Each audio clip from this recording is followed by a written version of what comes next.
काही दिवसांपासून आपला जो प्रलंबित प्रश्न आहे मराठा आरक्षण, तो तुम्हाला वाटतं का आता या अधिवेशनात तरी सरकारनं मांडावा आणि जो आहे तो राहिलेला प्रश्न आणि तुमच्या ज्या मागण्या आहेत ते एक एक करून तरी मार्गी लावावेत असं तुम्हाला वाटत नाही?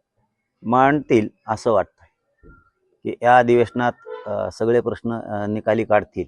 आणि सरकारला पण विनंती आहे माझी आपल्या चॅनलच्या बांधवांच्या वतीनं की सरकारनं आजपासून अधिवेशन सुरू होत आहे, या अधिवेशनात मराठा आरक्षणाचा प्रश्न मार्गी काढावा. सरसकट मराठ्यांना राज्यातल्या कुणबी प्रमाणपत्र देण्याचं, कारण ओबीसीत आम्ही पूर्वीपासून येत म्हणून आम्ही काय कोणाचं मागत नाहीत काय नाही. 3 गॅजेट आहेत, ते गॅजेट पण लागू करावेत. सगळ्या केसेस पण मागं घ्यायचं सरसकट त्यांनी त्यावेळेस ते बोललेले आहेत, तेही करावं. शिंदे समिती, माननीय जस्टिस शिंदे साहेबाची समिती, तिलाही काम सुरू करायचं पुन्हा सांगावं तातडीनं.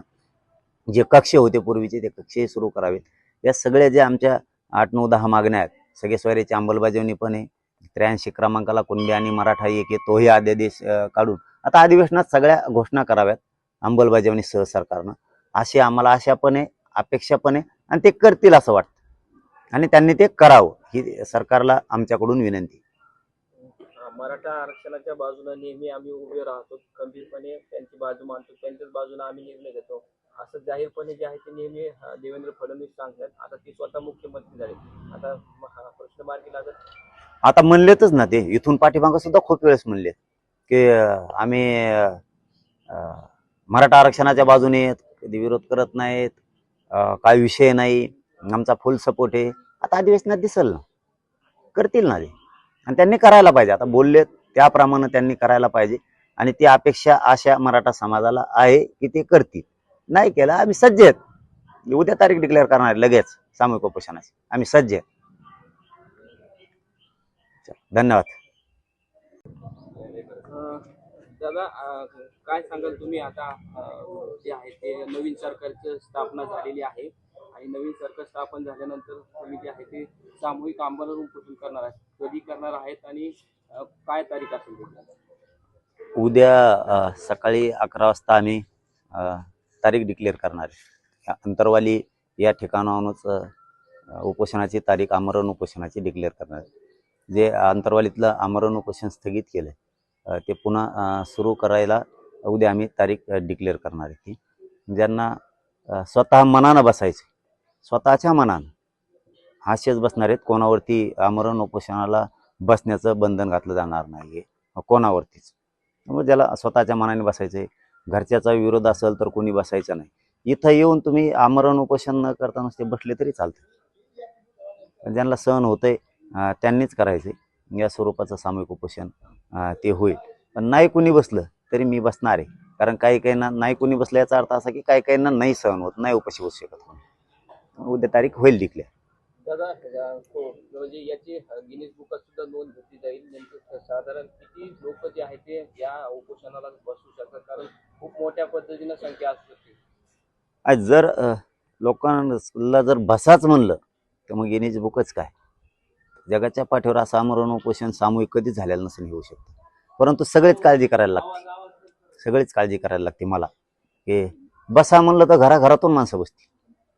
राज्यभरातल्या प्रत्येक, म्हणजे पश्चिम महाराष्ट्र असो, मुंबई असो, कोकण असो, विदर्भ असो, खानदेश असो, मराठवाडा असो, घराघरातून मराठी बसतील. पण त्यांच्या काळजी पण घ्यायला लागल की काहीला सहन होत नाही, काहीला होतंय, काहीला जेवणाचे प्रॉब्लेम, म्हणजे भूक लागते. त्याच्यामुळं बंधन नको, असं मी आता ठरवलं की बंधन नको, तुम्हाला मनाने बसायचं तर बसा. विस्तार झाला.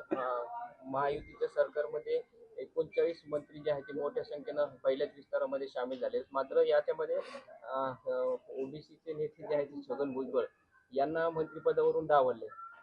नाही, आता ते मला नाही माहित त्याला कशाला काय केलं आणि काय नाही, तो आमचा प्रश्नच नाही. तो त्यांचा राजकीय प्रश्न आहे, वैयक्तिक. त्याच्याबद्दलचं आपल्याला काय माहिती नाही आणि त्याला का दिलं हे माहीत नाही, आणि त्याशी आम्हाला काही देणं घेणं पण नाही.